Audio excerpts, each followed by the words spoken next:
this is an invisible bike using special effects, and this is my invisible bike that I made for real. I built it because I have beef with Realtor.com. Let me explain. 3 years ago, Realtor.com posted this video titled Invisible Bike.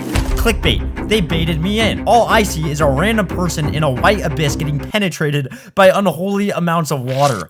What am I watching? This video has almost 400,000 views, 58 likes, and 3 comments, in which I'm one of them. I lost 30 seconds watching this video. So to get my revenge, I disliked their video, and now I'm going to build a real invisible bike to prove I don't need special effects to go viral. Now, I know you're probably wondering, Brandon, how do you plan to turn a bike invisible? Well, I'm going to use this old TV. Well, what's inside of it, I mean. Let me explain. Okay, so now inside each of these old TVs are things called lenticular sheets. I'll explain more about how they work later, but essentially they warp light to make things behind it look invisible. With that being said, here's my plan on how I'm gonna build this invisible bike. If you look on YouTube, you'll find a ton of invisibility cloaks that people make using riot shields from Walmart, polycarbonate, and lenticular sheets. Now, I am no thief. I would never steal anyone's invention, so my plan is simple. Make 3 separate riot shields to form a frame, connect them with some clear PVC pipe, put the lenticular sheets on top, and pray to the biking gods that nobody can see me. And I have to do all of that in 5 days. Step 1. Get supplies. After scouring Walmart's bike section, I think I found a bike that will work. I know what you're probably thinking, Brandon, you will never be able to fit on that bike. The next step was to get polycarbonate sheets. Polycarbonate is a transparent, strong, and lightweight thermoplastic polymer that's resistant to impact and fracture. So it should work perfectly for this bike build. I'm already breathing. Oh, these are so heavy. Okay, so these are all the supplies I'm going to need in order to build this invisible bike. Now, the first step is going to be to cut these plastic sheets in the right dimension so that I can make a frame around the bike. Now, in a previous video, every single one of you guys commented saying to invest into an auto saw or whatever this thing is called to basically use power tools. Now, I am the last person to be trusted with power tools, but I guess I am an adult now. I should probably learn adulting things. So I'm gonna use this to cut the plastic and pray that I don't cut my fingers off. Okay, well, here goes nothing, I guess. I'm kind of nervous. 3, 2, 1. So I took a deep breath in and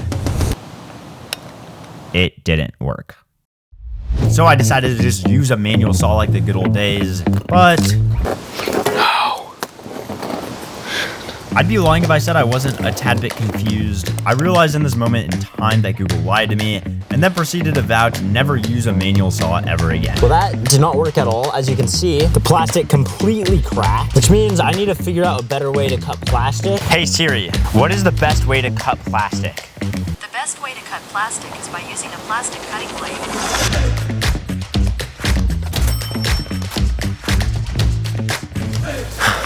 Okay, I finally got them separated. It did break kind of badly.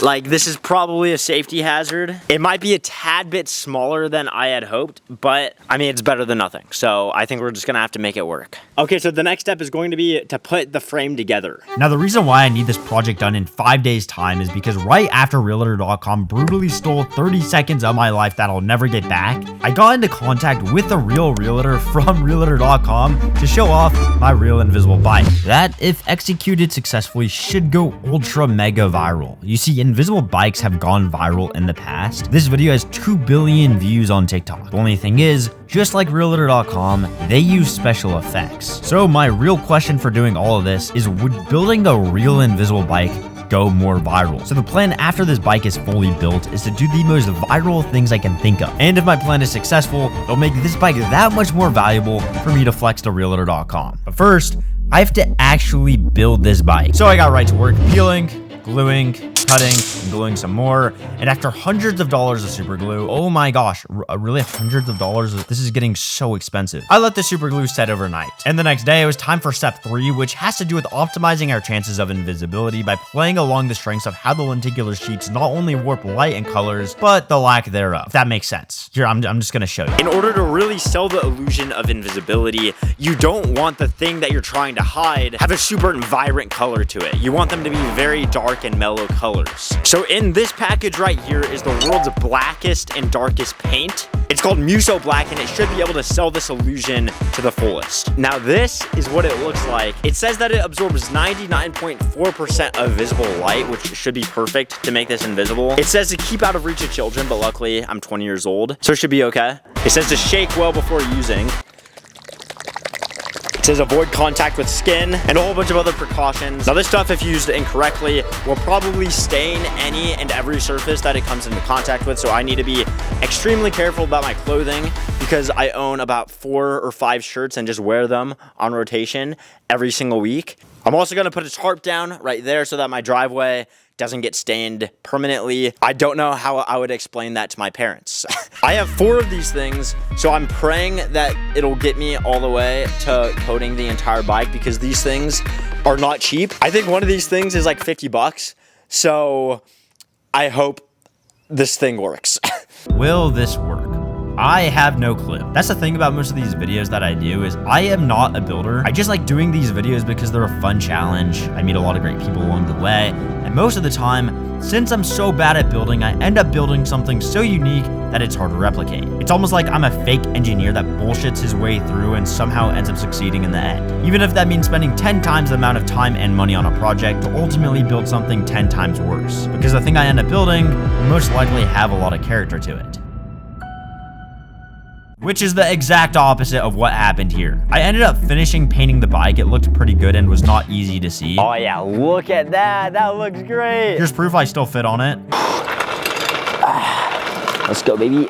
I also accidentally got a bunch of the paint on my skin. It says avoid contact with skin. But it was then time to attach the lenticular sheets to the frame I super glued to finally make this bike invisible. Now, while on the topic of these lenticular sheets for a second, here's how they work. Now these are the lenticular sheets I've been talking about. Essentially how they work is super complicated, and to be honest, I don't even completely understand it. Which is why I'm gonna give you the ChatGPT for 8-year-olds explanation instead. In less than a minute, here we go. The way that your eyes work is through intaking light and then your brain translating that into images. That is why these lenticular sheets work, because they refract light in a way that creates a blind spot behind the lenticular sheet, creating the illusion of invisibility. I'm not actually invisible. I'm only tricking your eyes into thinking I am. There's a bunch of science behind this, such as Smell's law. If you want to do more research on it, you can, but to be honest, I'm too dumb to understand it. Now, invisibility isn't just something found in science fiction, it's also found in nature. For example, John Cena. Do I need to say any more? Anyways, the next step is going to be to put the lenticular sheets onto the frame. But first, we have to clean it off. So I went to put the sheet on by obviously super gluing them to the frame, and this is me realizing how bad it looked for the very first time. Like, what is this thing? There's nothing invisible about it. But in hopes that once the super glue dries, it becomes more clear and see-through, I just kept going. I then let it sit overnight, which I checked back in on in the morning, realized it still looked like shit. It's the next day. I let the frame sit overnight, and it just got worse. I was hoping the super glue would kind of dry up and become more clear, but it just looks like absolute dog shit. But I tried to put that behind me and started working on the support piece that connects the invisible frame to the frame of the bike. I did this by getting 1 slab of leftover polycarbonate, 1 piece of clear PVC pipe, and some of these plastic corners I used when building the frame. I then super glued, screwed in a bunch of the screws into the frame to connect everything and make sure it was nice and strong. And finally, after days of building, hundreds of dollars, and a slowly fizzled out dream, the invisible bike was done. Okay, after hours of building, the bike frame, whatever you want to call it, is finally finished. I'm gonna put on a helmet because I don't really feel like ending up like Gordon Ramsay. Here we are. Okay, test drive number 1. Okay, here we go. We added the wheels, baby. Okay, 3, 2, 1. God damn it. And just like that, I was actually riding an invisible bike. You know, throughout this past year, I've been building some of the dumbest things. Sometimes they work, other times they fail. The one thing they all have is personality. But this one is just a fail. I don't think that worked too well. This thing totally fell apart. I made it probably 100 feet from my driveway. So I picked everything up, took the walk of shame up my driveway, and then sat in silence for probably 30 minutes while watching the sunset. You know, I tried talking to the camera, but to be honest, I had no words. In this moment, I was actually going to just end the video here, having failed, but then it hit me. Realtor.com is still out there. I'm still salty because they stole so much from me. That's right, I got clickbaited. Which means there's only one thing left to do. I'm going to build an Invisible Bike 2.0 before my meeting tomorrow to truly prove to Realtor.com that I'm better than them. So with the stakes set and my entire reputation on the line, here's my plan. Hear me out. All across YouTube, YouTubers are obsessed with building, staying in, and testing out invisible things. And the way that 99% of YouTubers create invisible stuff is this. Spray on mirror. Now, I have no idea if this is going to look bad, look great, or work so well that I won't even be able to see this bike anymore. But this is my last and final option. Let's go, baby. So my plan is as follows, and yes, I'm doing this intro in front of my previous failures in hopes that it will give me some form of motivation to succeed this time. Anyways, I can't just spray paint this bike and expect for the mirror colored spray paint to make it completely invisible. You're still going to be able to see the tires, the handlebars, the pedals, and the gears basically. So after doing a little bit of research, I found this video from The Q, building invisible wheels. So my plan is to spray paint the entire bike, including the handlebars, the pedals, the chain, and then build these invisible wheels so that it creates the illusion that I'm floating on two invisible rubber tires, if that makes sense. It won't be perfect and it won't be completely 100% invisible, but I do think that it will be interesting enough to go viral. Now, I myself have a lot of work to do, so let's get to building this thing. So with the newfound motivation, a spark under my bones, a wind under my sails, if you will, the first step was to take the two wheels off, which I'd say is going pretty well. Okay, now that I have all of the wheels off, both of the wheels off, it is now time to start spray painting the bike. Now the next step should be super simple. I just need to use basic motor skills and try not to get any spray paint on my grass. I accidentally killed my grass since the last time I was out here 2 days ago. That was not supposed to happen. Don't worry, Mom and Dad, I'll fix it. But first, we have to spray paint.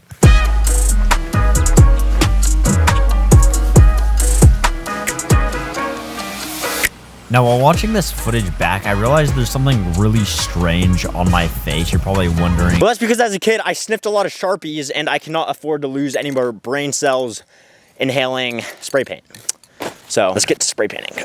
Come on. Okay, so I have never spray painted anything before, so this is gonna be a first for me.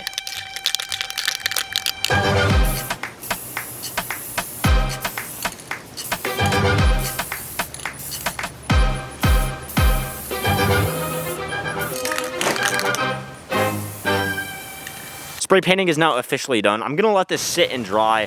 It is now time to work on these, can't even hear me. It's now time to work on these invisible wheels.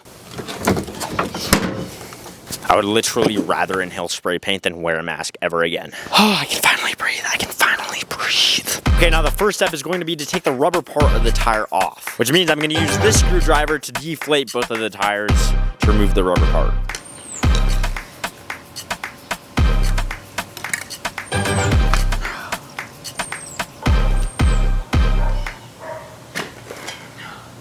So after removing the inside part of the wheel, I headed to Home Depot only to learn that I am buying the last 2 polycarbonate sheets in store. And if you look online, the entirety of Wichita, Kansas says limited stock. So if these things break like they did last time, I would most definitely fail at building this invisible bike, not go viral, and not be able to rub it into Realtor.com's face that I'm better than them. So after measuring out the polycarbonate, the only way for me to actually cut them is to use the auto saw. I am praying to the man upstairs that I do not completely cut all my fingers off when cutting this piece of polycarbonate, but here goes nothing.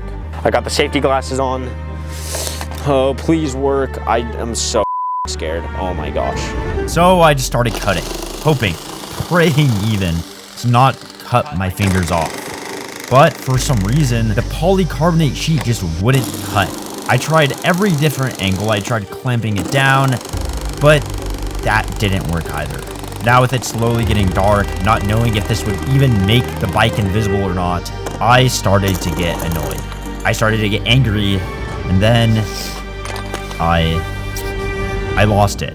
And no, I'm not talking about my fingers, I'm talking about my patience. So I grabbed the manual saw, the thing I vowed to never use again, with the hope that it just might be the final thing that worked. Every single one of you guys commented saying to invest into an auto saw, or whatever this thing is called. 3, 2, 1. The plastic completely cracked, which means I need to figure out a better way to cut plastic.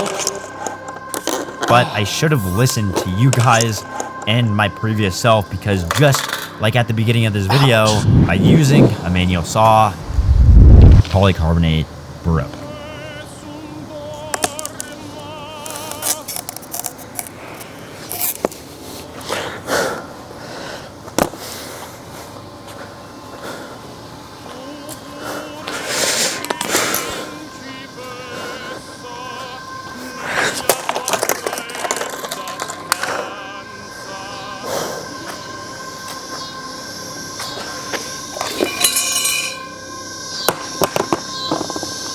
Is this what you want?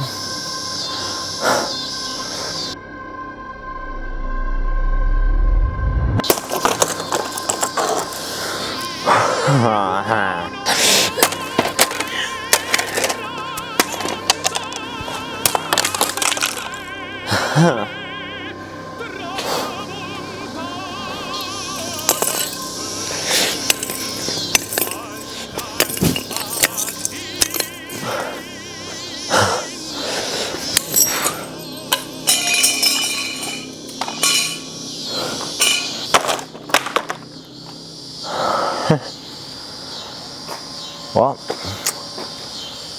I feel better now.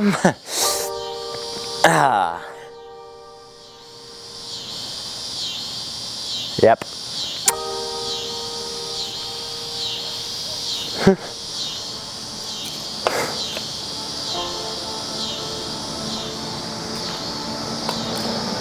How can I say I'm better than Realtor.com if I did to you exactly what they did to me?